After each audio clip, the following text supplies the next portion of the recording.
Hello and welcome to coverage of Grand Prix Washington, D.C. We're in the finals. I'm Marshall Sutcliffe in the booth with Hall of Famer Ben Stark, and we've got Yuya Watanabe versus Mike Sigrist here.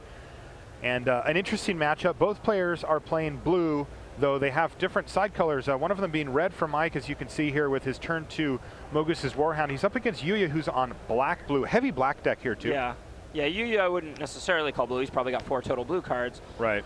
You saw Siggy's deck in action last round. I haven't seen Siggy really play yet. I caught the end of Game 3 against Calcano in the quarterfinals. Okay.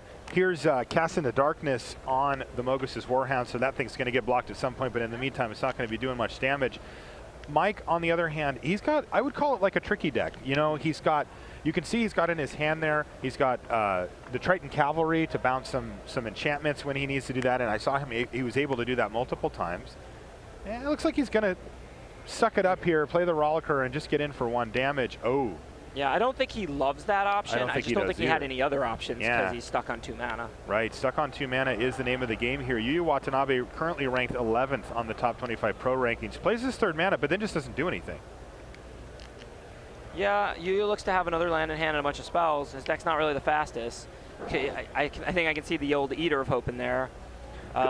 Perhaps not the ideal bomb, but it can clean up board states after the dust is settled. And then like maybe a Sip of Hemlock, a Marsh Mist Titan. I mean, Yuya's deck is pretty good, but it's definitely not the fastest deck.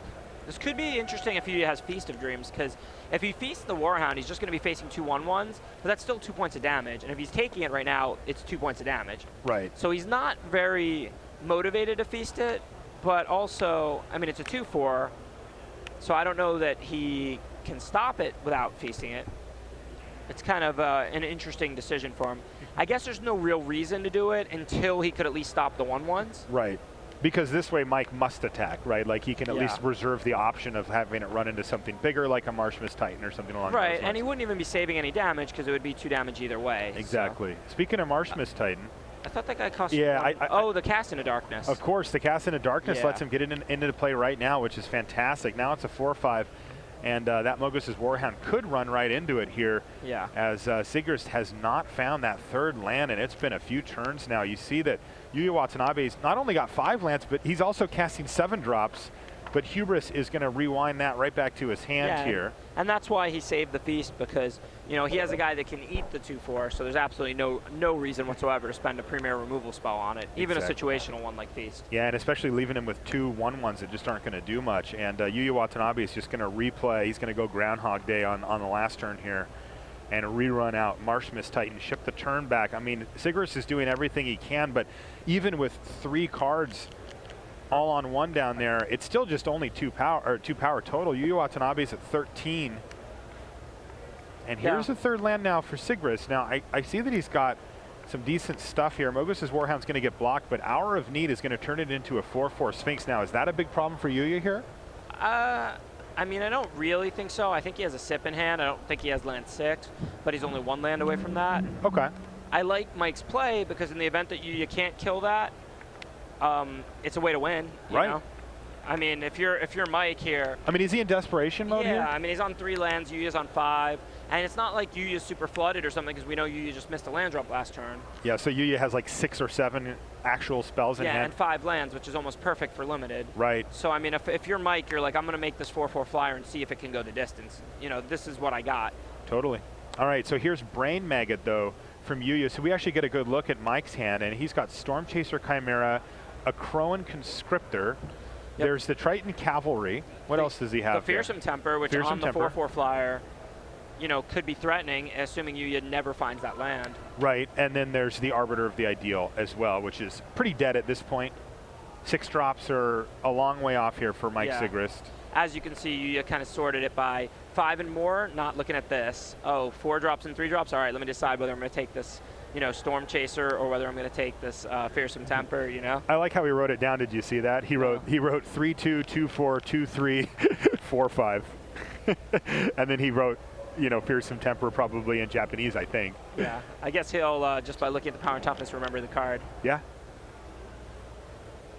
And it was easier for him to write it down that way.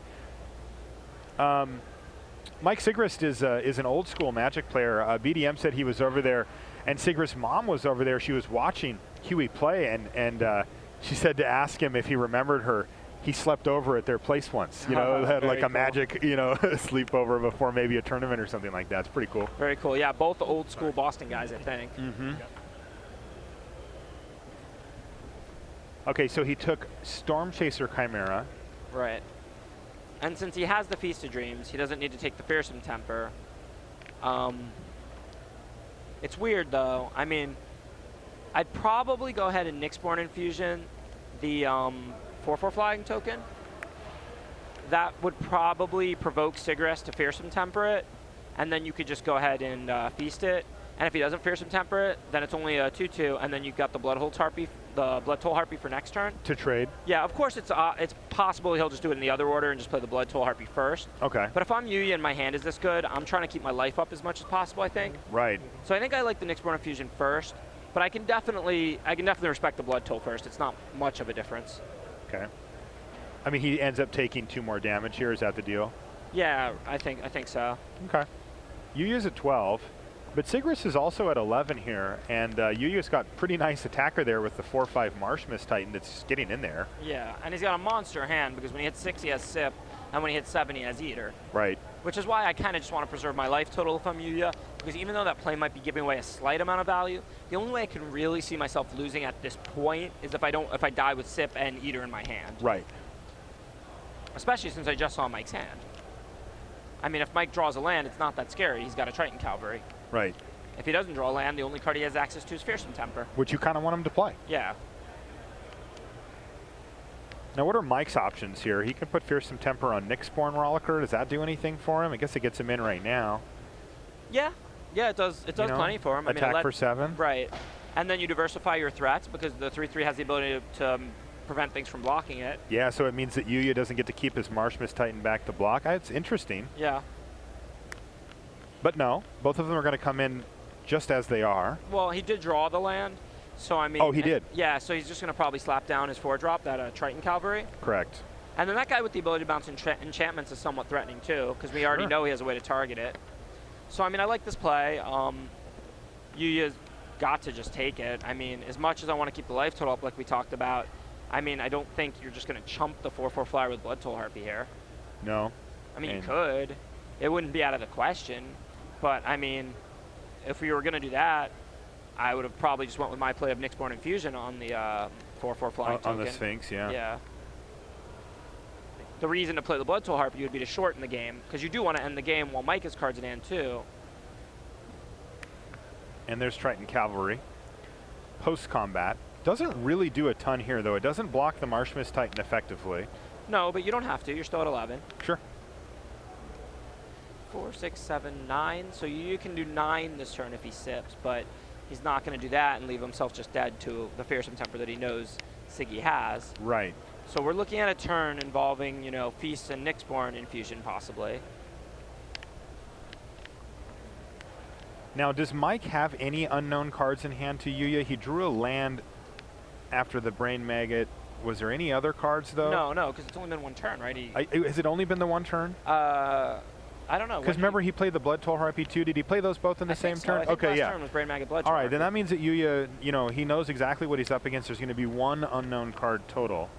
Well, there's no unknown cards. You're saying next turn. Next turn, there's going to be one. Yeah, right. Sure. So since Yuya can't kill Mike this turn, what are the things he's thinking about? Like, is he thinking about, like, threaten effects here? Yeah, that's what he should be thinking about. He's got to make sure he's only at 7, and he's got a great hand. He's just got to make sure that he doesn't accidentally die. Okay.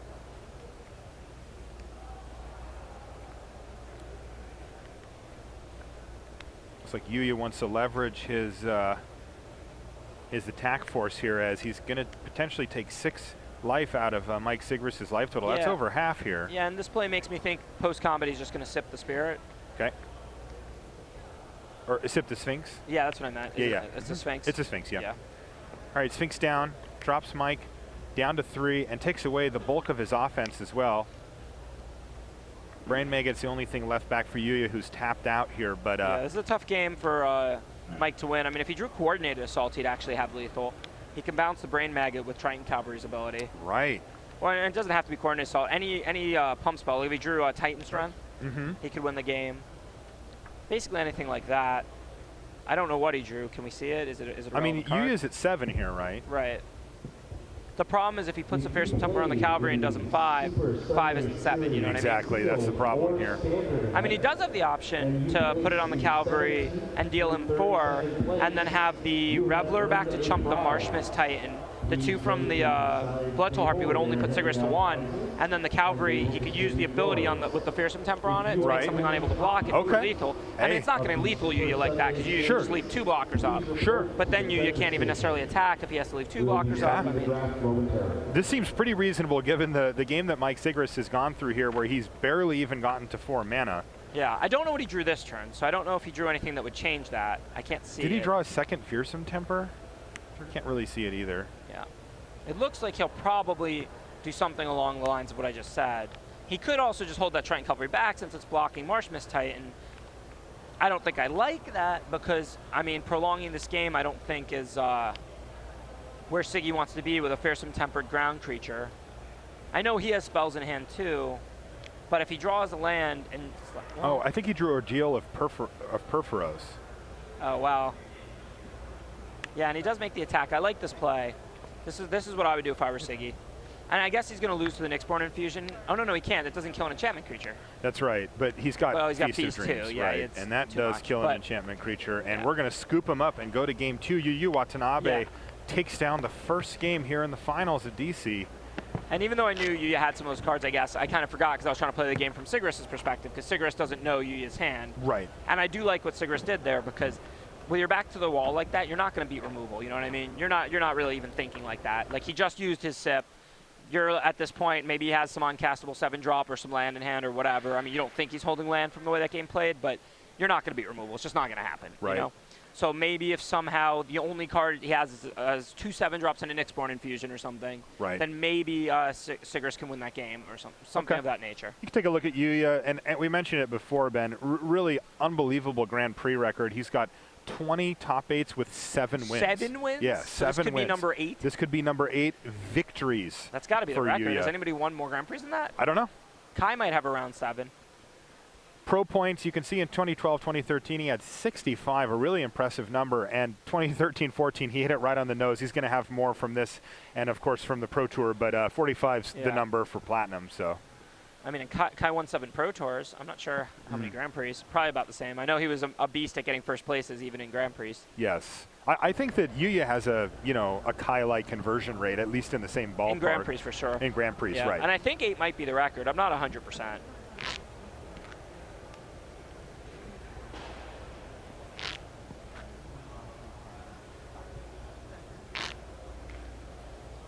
It's kind of unfortunate. If Sigrist had drawn like 1 more land that game, it would have been a really close game.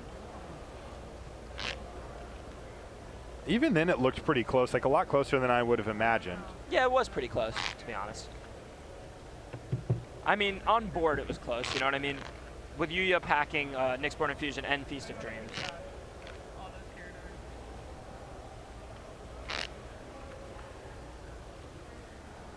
Although Mike may have had outs or he may not have.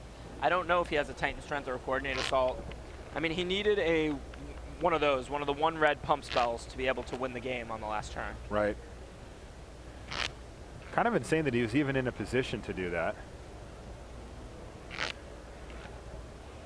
Given that it took him turn 7 or something. All right, so I just asked BDM. Ye old historian. Oh, he was already bringing us this stat. I wanted to ask him, like, what are we looking at for all-time GP victories? He's tied with Kai Buda right now. Yeah. On 7. So this is for the record. That's like, pretty if he impressive. wins this, in fact, if he wins this next game, he will have number 8, and that is the most wins. And man, he's done it in a short period of time too. He's only been around for what, 5-6 years now, like at the pro level. Yeah, he was a rookie in 2007. 2007 Rookie of the Year. So, interestingly, Shuhei Nakamura is on 6 down there too. Of the 2 active players out of the top 4, we've got Yuya and Shuhei. We go down a little. Raphael Levy has 4 wins. Saito has 4 wins. There's a slew of people with 4. Right. Yeah, Luis Scott Vargas William on Jensen 4. sets the record for most GP top 8s in a season with 8. And Yuya Watanabe, a game away from setting the record with most GP wins with 8. In his career, and not, I mean, it's not like he just shows up at a random GP and he's retired or whatever. No, this guy is in full, you know, platinum battle mode. As far as I can remember, nice he's been draw. the highest level for 5, 6 straight years. I mean, maybe level 7 one year or something. Sure.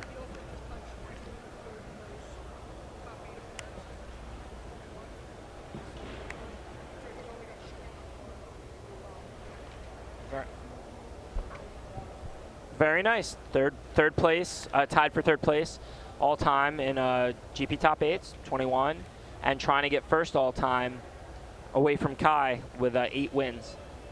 And even though GPs are nowhere near as impressive as Pro Tours, they're still pretty. They're still a pretty big tournament, and I doubt that's a record Kai ever thought he would lose. Yeah. I mean, back when Kai got his 7th GP win, I don't think anybody else had more than like 4. Although I think Kai's PT win record is pretty safe. Yeah, you know, one of the big differences, of course, being that we have a lot more, right? We have many more GPs to attempt to win now. We do. They're also harder to win with a lot more people and a lot better players in general around. Yeah, and I think those kind of balance out. Yeah. I've been hearing that from people, oh, but there's so many more GPs now. But I used to play in GPs back then that had 300 players. I mean, And they were all just... Yeah, I played a GP in California once that had 180 players or something like that, I think.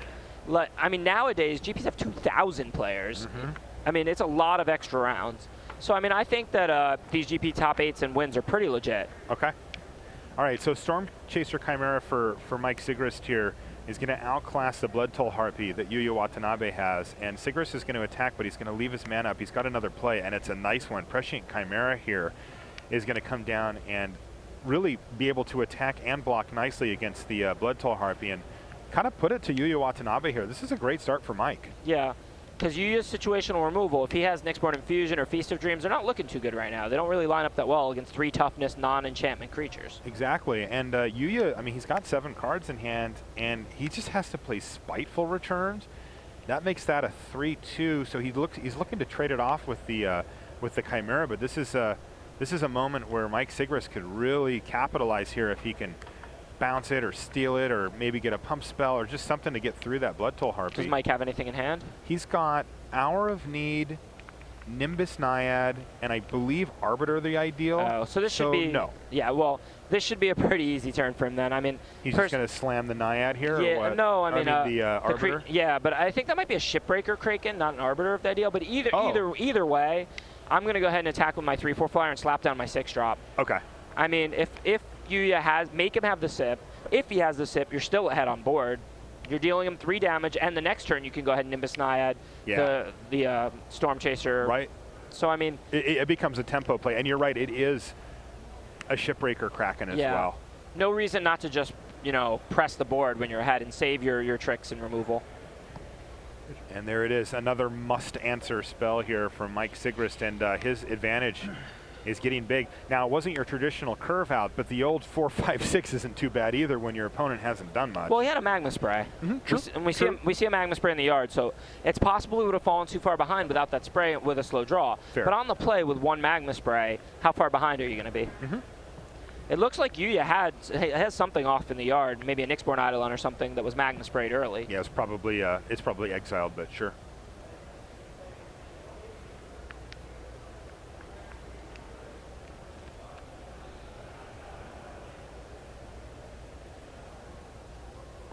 Tough spot for Yuya Watanabe here. Just 1 game away from setting the record for most GP victories lifetime at 8. Sometimes when you have way behind. Yeah, when you have a really good, really fast player like Yuya in the tank, you know it's probably not looking too good for him. Yeah. I mean, he's obviously got options. He has 6 cards in his hand and 5 mana, so he can do things, but... But are those things going to stop a 6/6 and a 3/4 flyer and another flyer? And another flyer that can get huge. All right, looks like he's just forced to play 2 bestow creatures, but not bestowed on anything. He's got a 2/2 and a 2/1 now. Right. And he's just basically trying to get the blockers up. But again, this just puts him in such a shaky spot as Mike can use any number of tricks or removal to get Yuya here, though he doesn't have it. No, I mean, if I'm Mike here, you know, that Nimbus Naiad is all right, but I'm probably just going to turn my creatures. because I know that Yuya has Feast in his deck. I'm not going to put Nimbus Knight on Shipbreaker Kraken or anything like that. You just don't want to open up the risk. We saw that in the round before when we saw a Leaf Crown Drad go on a Pelucranos and get it feasted right out of here. Right, and he has Hour of Need, and all of Yuya's creatures are so much smaller. Like, I try and envision what's going to happen. Like, let's pretend Mike just attacks with those 3 creatures. Okay. What is Yuya going to do? Nyxborn Eidolon's probably going to chump block Shipbreaker Kraken. Right. And he's going to be able to double block the Prescient Chimera and take the Falcon, or he's going to be able to trade the Blood Toll Harpy for the Falcon and take 9. For the Chimera. Or, I mean, and take 3 and lose the Eidolon, right. So, I can spare one of these flyers if I'm Mike, you know what I mean? Mm-hmm. I can leave up some mana, I can maybe use Scry once or leave up Hour Need mana, I can cast Nimbus Naiad, another flyer, I can hold Nimbus Naiad to possibly steal the win. You know? Just to send like the Kraken into the air and just hit him for 8 or whatever. Right, if he taps out again. Sure. No, I'm picking up what you're putting down. I mean, here, it isn't unreasonable from the Nimbus Naiad the Falcon, since it's the only one that can be currently single block. So I definitely can understand that play also. The Chimera, you mean? No, not the Prescient Chimera. Is that other thing? Chimera they're both too? Chimeras. Sorry, yeah, I thought it was a Falcon. What is that one called on the end? It's called Storm Chaser Chimera. Storm Chaser Chimera. See, this play I don't like, because when you're already ahead this much, you don't want to open the door for things that can catch your opponent up. And if Yuya was going to have to sip to catch up, Mike had Hour of Need, so he could lock up the game when Yuya goes to sip. Right. Now Yuya's going to be able to try and catch up with Feast, an instant on Mike's turn even, or on Yuya's turn, either way. Yuya's probably still going to lose the game, but if Yuya's going to pull off that miracle comeback, this was stage 1 for that? Yeah, it involves something like Yuya feasting Shipbreaker Kraken here. Okay. Don't get me wrong. Maybe Mike thought that all through and realized that it would be close, but Yuya would still be locked out even if he had Feast. Sure. Because this game does not look winnable for Yuya. Right. But like I said, I feel like this opens a door. I feel like now Yuya can trade the Blood Toll Harpy for the spell. Storm Chaser Chimera. Storm Chaser Chimera. I feel like now Yuya's play is going to be to trade the Blood Toll Harpy for that and chump block the Shipbreaker Kraken with the Nimbus Naiad. He's only taking 3 damage. Then he has a 2-mana spell, Feast of Dreams, that kills Shipbreaker Kraken. Now, do we know if he has it in his hand, by the way? I think I saw it. Okay, I'm just curious. I know we can even speak about this theoretically, though. Yeah, no, I mean, like I said, from last game, from Mike's perspective, I was talking as though he could win, and then Yuya had the removal that we already knew he had, so that the game was over. Because I'm not going to play the game as though I know what Yuya has here from Mike's perspective, you know what I mean? Totally. But the thing is, Mike knows Yuya has Feast of Dreams in his deck. He saw it last game. Right. So I'm not going to open up the door for something like that. When I'm this far ahead, I'm not going to put Nimbus Knight on Shipbreaker Kraken and open that door for Yuya. I mean, imagine if Yuya, like, if he kills that Shipbreaker Kraken now on Mike's turn, then I can't even attack because he'll do it in combat or whatever. He's facing 3 damage now, and then he gets to untap again. Right. I mean, here's Yuya attacking for 5. Yuya's still a dog in this game, but I feel like Mike could have probably made a play that would have left Yuya a lot more locked out of the game, you know? Okay. Well, let's see if Yuya can come up with it here. There's the Feast of Dreams that you mentioned. It's in his hand.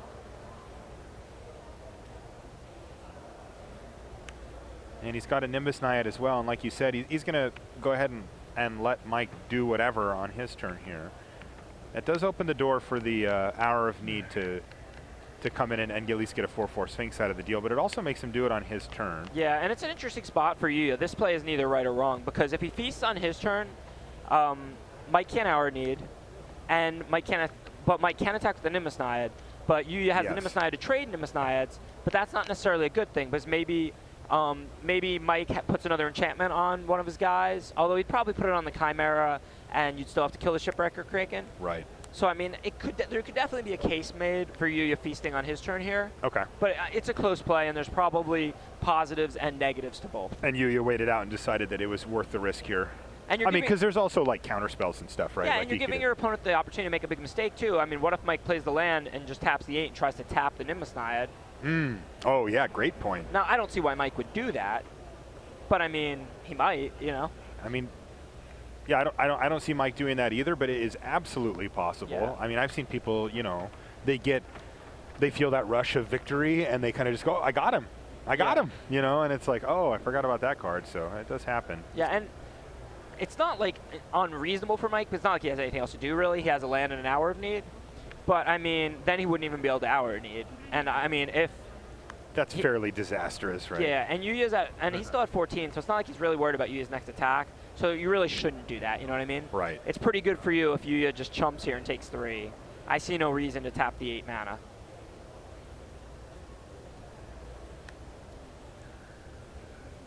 Looks like Yuya waiting as long as possible before Feast of Dreams, eh? Which, I mean, is correct if you're going to not do it on your turn. Good. Interestingly, Mike so didn't even think about making 1 4/4 flyer there. No, he didn't. That's really weird. Yeah, I mean, he has the opportunity to possibly make 2, but you're only turning a 3/4 into a 4/4, and he would have gotten a scry. I mean, I guess he wants to put Yuya in a worse position, doing it end of turn or something. And it's going to work out because Yuya's going to sip that Pre-Saint Chimera. Yeah, right. Now Mike's going to get him. Make 2 4/4. So, yeah, Mike Sigrist must have seen this type of play coming, and he has almost locked up game 2 here. He's going to be able to get Yuya down to 2 here and force a chump block, right, thanks to the 2 Sphinxes that are going to be left over here. He does get a scry as well. Did he scry? No. I'm at 12, he's at 6. I didn't see him scry. Well, certainly He did optional. scry? All right, Rashad says he saw him scry. Okay.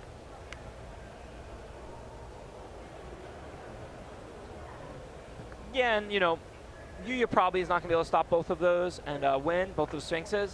But as you saw, this game kind of got significantly closer, I think, than it needed to be.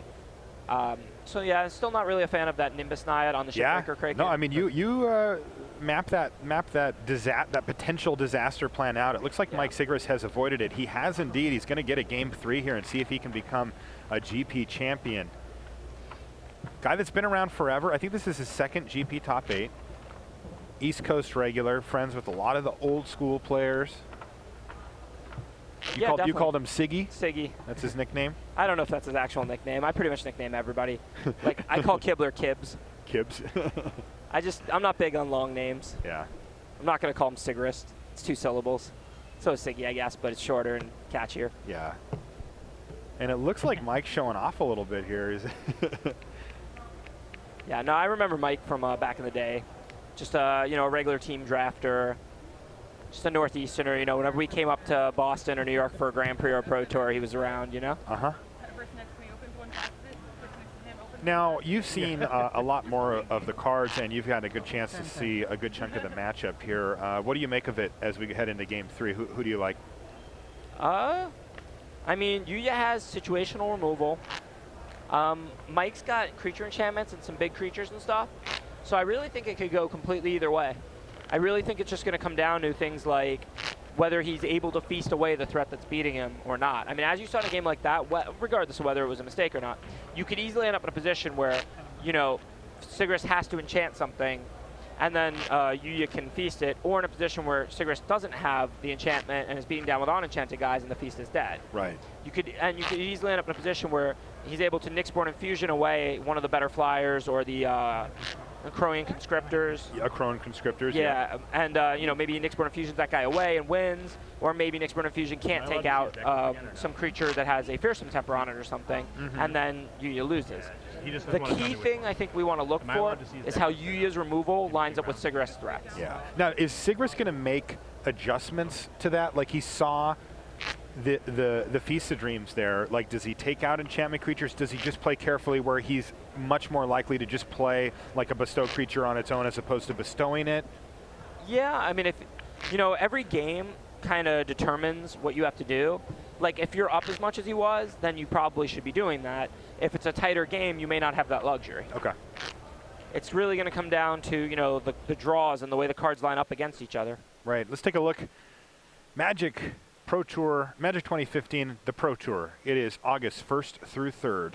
This year, that's a little over a month away. It's in Portland, Oregon, and it's going to be standard constructed and Magic 2015 booster draft. I'm excited about that, but the standard is going to be interesting too because we have a huge standard environment there. Yeah. We get both core sets and 2 full blocks. That's about as big. That is as big as they get these days. And it's really nice because with 2 standard Pro Tours a year now, it could feel repetitive, but it won't. But it's a completely different standard format. Totally. See if M15 shakes things up for standard there.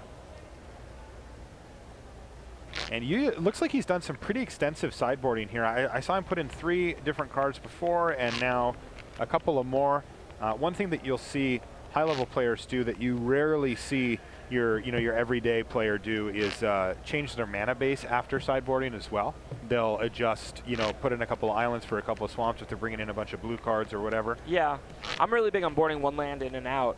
I think you often need one less land on the draw than on the play. So what's the theory behind that? I mean, you have an extra card on each of your turns when you're on the draw. So you're more likely to hit your land drops? Yeah, so like I'll frequently board in the 18th land when I'm on the play, and board it, whether I start 18 or 17. I'll frequently board up or down one land so that I have 17 when I'm on the draw and 18 when I'm on the play. It's not always the case. I mean, it depends on whether your deck needs 18 on the play or not. But would you say often does. your average curve limited deck does? You got some 2s, you got a bunch of 3s, some 4s, some 5s, maybe a 6-drop or 2. If you're on the draw, if you're on the play, would you prefer to have 18 lands in a deck like that, or is it when the curve gets high that you want? Yeah, I mean, I tend to prefer low curve and prioritize cheaper cards, so my average deck probably doesn't, but a lot of people's average limited deck probably wants 18 on the play. Okay. I mean, I don't generally like to have 7 drops in my deck. I don't even really like to have more than 1 6-drop in my deck. I'm pretty big on, maybe 2 5s, 1 6, But if you end up in a spot with, 3 or 4 5-drops, 2 6-drops in your deck or something, you probably want 18 lands on the play. You can't really be missing land drops and holding these power cards and expect to win. Right. All right. Looks like Yuya's taking a look at his opener and he's kept it, even though it has an Eater of Hope in it. you don't call that a direct mulligan, but that thing's not doing anything for quite a while here. Is that a Triton Shore Stalker again? That thing just keeps showing up in the feature match area. Yeah.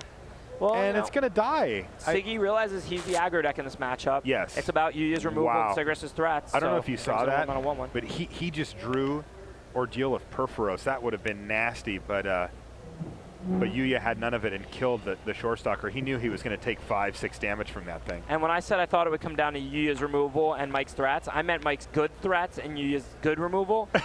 I didn't mean Yuya having Viper's Kiss for Triton Shore Stalker on turn 1. But the game, for all we know, could have come down to that. I mean, Absolutely. There's a lot more Magic to be played, but if Yuya did not have that Viper's Kiss, I mean, that would be what? A 4/4 unblockable? You'd be at like 10 already? Yes, it would have been. And even just left unchecked, it would have done 5 damage or something, maybe even 6, maybe even more. All right, this is a big one for Yuya Watanabe, though. He is going for returns here, spiteful returns on Grim Guardian. I'm not sure what Sigrist is damage. thinking about. I guess he might just be thinking whether he's going to Ubersit after it Right. bestows it or not, because you don't want to give away what you have and necessarily think end of turn. But I mean, if you Ubristed in response, that would be really shocking, considering you can make him pick up the spiteful return also. And I don't see why you wouldn't want to do that. I mean, he would take 1 extra damage. That seems like a small price to pay. I mean, it's 4 more mana to rebestow that guy again, and Yuya isn't exactly a beatdown deck and would have no creatures in play. Right, no creatures, no board at all. He did do it in response. Interesting. Yeah, I'm not sure. I mean, I guess he feels like he can blank the 1/1 in play, but I mean, I don't know. I mean, he's got creatures to deploy. I just, I would rather make him spend another 4 again. By the way, Sigrist, I like what he did. I'm not sure if it's main deck. I can try to take a look here. In fact, I can just take a quick Shore look. Thief? No, not the Shore Thief. He brought in a Stymied Hopes. When you see 7s and 6s from your opponent, Stymied Hope gets a lot better. Yeah, and they probably brought in the Shore Thief too. I'm sure he did, yeah. And yeah, that's a great sideboard plan. You're on the play against a slower, more controlling deck. You bring in your Triton Shore Thief and your Stymied Hopes. I like it. Actually, the Shore Stalker, by the way, and that's actually main deck. He mains that one, yeah. Him and Christian Calcano both playing blue-red, and Calcano, we saw him play that earlier too. So well, I'll tell you what. I'm not even going to try it. Yeah, I don't draft a lot of blue-red, and I don't draft a lot of Shore Stalkers. Yeah, sometimes I come home from a GP and I'm like, I haven't thought of that yet. I'm going to try that. That is not what I'm going to go for, but it did draw a removal spell here. Oh, I like the board in this matchup. He mained it, but I would probably board it in this matchup when I'm on the play, but I'm not a huge fan of 1 mana 1/1 in general. Okay. And there's Ordeal of Perforos on Cyclops of One-Eyed Pass, and he's going to attack with it because now it's got 3 toughness. A little bit risky there as Yuya had Feast of Dreams mana up, but Mike decided he needed to go for it, and it looks like it's paid off because Yuya doesn't have it. Yeah, I mean, you can't just play around everything in the dark. Like, I know last game I'm like, play around Feast, play around Feast, play around Feast, but the thing is, last game Mike was up so much that he could easily play around Feast. Right. In this game, you can't just give Yuya a Feast. There's no reason to based on the plays made. So, I mean, at this point, it's pretty straightforward. Like, Yuya's seen, maybe a third to 40% of his deck, those are the odds he has Feast. Right. Maybe down a little bit if he had a good opportunity to use Feast, but he really didn't. Feast would probably just be sitting in his hand. So yeah, basically there's like a 1/3 chance that he has Feast and a 2/3 chance he doesn't. Right. Oh, this is. I think, does he have spiteful Blow in his hand now?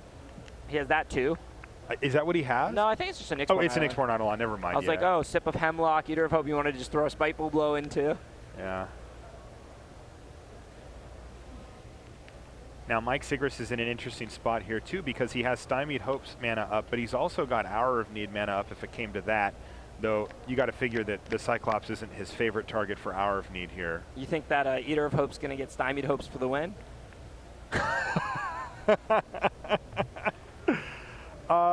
Yeah, I certainly could see it. It's pretty likely the way this game's playing out. Stymie the Eater of Hopes? I don't know what... you're the flavor judge. What? Oh, I didn't mean flavor-wise. I just meant that Yuya's on 6 this turn. He has like 1 card in hand Eater or 2 cards in hand a land in Eater. So it seems very likely that he may slap that down on turn 7 right into Stymied Hopes. Yes, absolutely.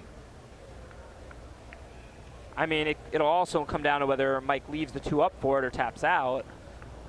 It wouldn't necessarily be wrong to tap out, just like he had no reason to put Yuya on Feast, he has no reason to put him on Eater. No, now if he's got a land drop here, he's got a pretty nice play. He's got Storm Chaser Chimera, and he can leave up the Stymied Hopes. If he doesn't, he's going to have to maybe leave himself open or play a Nimbus Naiad or yeah, something. I don't think he has the land, so I think now you do bestow the Nimbus Naiad on that Cyclops. And just get in there for $1 million. Yeah, I mean... Puts him on a 1-turn clock. Yeah, it's a lot of damage. Yeah. And the Eater might not even be big enough to stop that anyway. It's 5, 7, 8, 9 to 5 damage. I mean, to putting Yuya to 5 life. And here he is. He's going for it. I mean, there's nothing in black that can... Well, actually, there is. Yeah, and this time I've got no There's Eye Gouge, but he obviously doesn't have that. So I've got no criticisms here. This is the right play. I like it. Yeah. It's just so much damage. You already know he doesn't have Feast. He would have feasted it already. He's not going to be that greedy. Right. Eye Gouge would have been sweet, though. Yeah. All right, so Yuya Watanabe drops down to 5. He attacks with both of his creatures, hits for 4 damage, 5 damage, 6 damage. 6 damage. And there's Eater of Hope as he casually passes the turn back here. But that Eater is just a chump blocker, right? Or no, maybe it can trade. It's 2, 4, 5, 6. No, it's just a chump blocker. It's just a chump blocker. And that's why I have it's going to be 7 by the time it attacks. Hey, too. I finally hit 7. I'm going to play my most powerful card. Oh, wait, it's a 5/4. It's not even big enough to stop something on board. That's right. So Yuya Watanabe. The only real decision for Mike here is whether he wants to deal the 3 with Ordeal of Purphoros to Spiteful Returned or to Yuya. Because if he puts Yuya to 2, that means the Nimbus Naiad is lethal. But if he doesn't, then the Spiteful Return is off the board. And he's facing 6 and he's at 11. So, I mean, I'm not sure if he's thinking, well, I might rather remove the Spiteful Return or I might rather put Yuya to 2 so that the Nimbus Naiad will kill him should Yuya find an answer to the Cyclops. So the Eater hopes a 6/4, but it still doesn't matter. It's a 6/4? Yeah, but because the Cyclops of when I pass is going to be at 7. Yeah, it's going to be at 7 anyway. So we're still in chump block mode here. Right. So, I mean, I assume this is what Mike is thinking about, whether or not he's going to deal the 3 with Ordeal to Yuya or to Spiteful Return. And both are reasonable options. I kind of like dealing the 3 to Yuya because, I mean... Because then it just makes like almost anything he plays lethal here. Yeah, it makes the Nimbus Naiad lethal. Like, if Yuya draws Sip, he still loses because the Nimbus Naiad kills Yuya on his next turn. Right. Same thing with the Storm Chaser Chimera, which you also have. The only... I know he has Hour Need, so I don't know if he even needs to do that, though. But, I mean, I don't know. The Spiteful Return really isn't scaring me. If I'm Mike, I'd probably go ahead and deal the 3 to Yuya and then just drop the Warhound as a 2/2 with 3 mana open. So I can Hour of Need or I can Stymied Hopes. Right. So he does, in fact, take out the Spiteful Return. Yeah, but I don't hate this play or anything. Like, it was a close play. Sure. Definitely, there are advantages and disadvantages to both. Right. So this is a huge draw set for Yuya coming up. As he's at 5.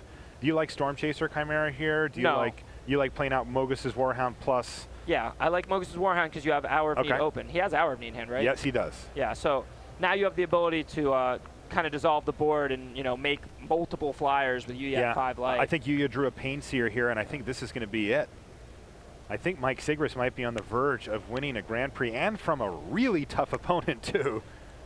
Meanwhile, going through the motions here, Yuya Watanabe, he's going to attack for 3 damage, and he's going to play Pain Seer and ship the turn back with 5 mana up, but he's got a land in hand. Yeah, this He's just, you know, it's the finals. He's gonna make sure yeah, that well, this Mike is goes through you it know, here, a spot but- where I would concede because you could easily have one remove or one bounce or whatever that you just drew. Totally. Though Now, that doesn't really change Mike's play, though, right? No, it of seems, just turning yeah, sideways it here. seems very likely that Mike is going to attack. Great attacks. Says go to attacks, send in the team, and it's an island. Yuya Watanabe has to extend the hand. Mike Sigrist is our champion here in Washington, D.C. The grizzled veteran gets there. Good for him. A big round of applause for him over there in the